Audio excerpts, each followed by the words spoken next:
Kundan and his three benefactors. Dark was the night and weird the atmosphere. It rained from time to time.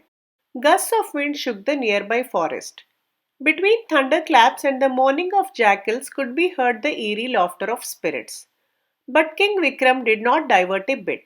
He climbed the ancient tree once again and brought the corpse down.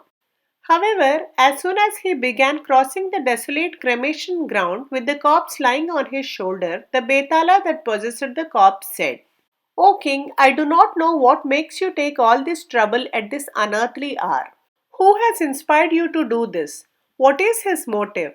Should he achieve his purpose through you? Are you sure that he will remain grateful to you? There are instances of people repaying their benefactors with ingratitude rather than with gratitude. Let me tell you the story of Kundan. Pay attention to my narration. That should bring you some relief." The vampire went on. Kundan was a farmer's son.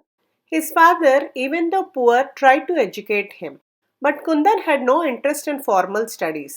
He spent his time playing with other boys or helping the villagers in odd jobs. He was extremely witty and at the same time kind hearted. He was loved by all. One day, he and some boys were playing in the street with a small ball. It so happened that Ram Shastri, a renowned scholar, was passing by. When Kundan threw the ball to one of his playmates, by chance it hit Shastri and left a dark stain on his shawl. "Who did this? Come out and stand before me," Shastri shouted. Except Kundan, all the boys ran away. Kundan owned his mistake without any sign of fear. "You seem to be not only naughty but fearless," observed Shastri. "Does anybody fear the moon?" said Kundan. "Why do you look upon me as the moon? Why not as the sun?" asked Shastri, feeling quite intrigued. "Sir, nobody can look at the sun. That's why nobody can see any marks on its face. But I can see the stain on your shawl, just as we can see black spots on the moon," said Kundan in reply. "My boy, this brown patch was made by you. What about that?" demanded Shastri. "Sir, I compared you with the moon not on account of the patch alone, but like the moon bestowing on us its loving light, you will also bestow on me your compassion," said Kundan. Shastri was surprised as well as deeply impressed by Kundan. "Well, boy, if you so wish, you can come to me for an hour or two every day. I will be happy to impart you the light of knowledge," he proposed. Kundan bowed to him and agreed to become his student. Shastri taught him philosophy and scriptures, subjects which were not taught at school. Being intelligent, Kundan learnt every subject very fast. His guru was amazed. One day, Kundan was on his way to the fields carrying lunch for his father. He saw a ferocious looking man holding a dagger. He was about to pounce on a gentleman. Kundan gave the ruffian such a sudden blow that the dagger fell off his hand. In the twinkling of an eye, Kundan gave his arm a terrible twist and tied him with a rope he was carrying for his father's bullocks. Soon some villagers gathered there.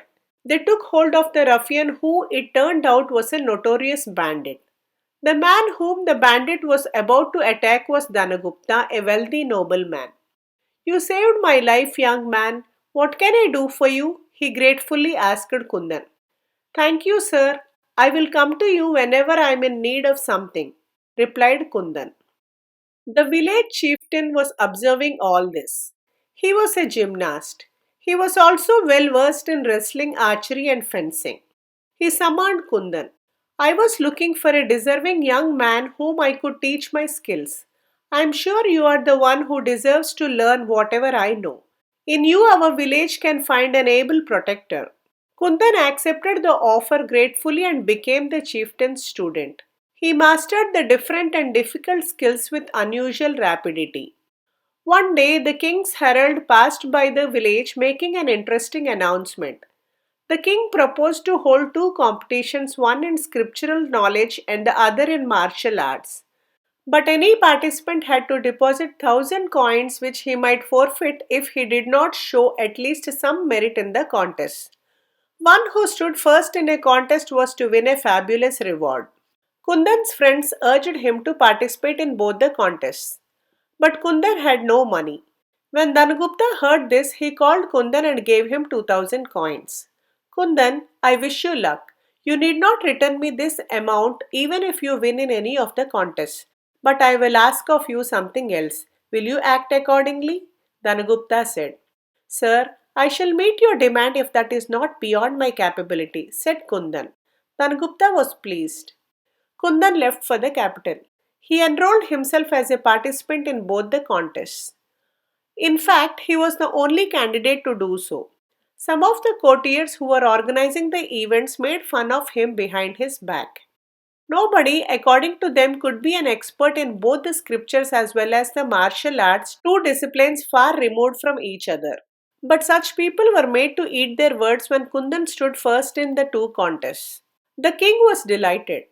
He then told Kundan, Young man, I had a desire to give away my daughter in marriage to someone truly meritorious and not to someone whose only merit would be that he is a prince. I propose your marriage with the princess. That would mean your succeeding me to the throne since I have no son to do so. Kundan had seen the princess. He also had heard that she was a highly cultured girl. There was no reason for him to refuse the proposal. The very next day, Dhanagupta, who was on a visit to the capital, met Kundan and proposed his daughter's marriage with him. But that's not possible, sir, said Kundan, returning the money the man had given him to take part in the competitions.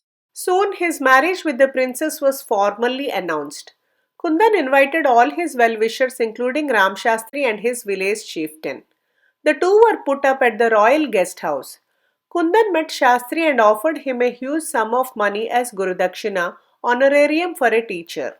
Kundan, you must make me the chief scholar of the royal court, said Shastri. Sir, that may not be possible. I am sorry, Kundan told a disappointed Shastri. Next, he met the chieftain of his village and gave him an equally large amount as his honorarium. But Kundan, I would like you to make me the commander of the army, said the chieftain. I am sorry, that wouldn't be possible, said Kundan, leaving his teacher of martial arts a disappointed man. The betala paused for a moment and then in a challenging tone demanded of King Vikram, O king, do you know of any man more ungrateful than Kundan? How could he refuse the request of the three people without whose help he could not have dreamt of becoming what he became? Answer me if you can. Should you keep silent despite your being aware of the answer, your head would roll off your neck. King Vikram answered at once. Kundan was not at all ungrateful. At the earliest opportunity, he tried to pay back his debt to each one of them. If he did not marry Dhanagupta's daughter, it was because he had never promised to do so and had already accepted the king's proposal to marry the princess. If he refused to oblige Shastri, that was because there was a process by which one achieved the position of the chief scholar of the court. Kundan did not wish to violate that process. And to make the chieftain the army commander would not have ensured the security of the kingdom. No personal favor should play any role in such matters. Kundan acted as a man of principle. No sooner had the king concluded his answer than the Betala along with the corpse gave him the slip.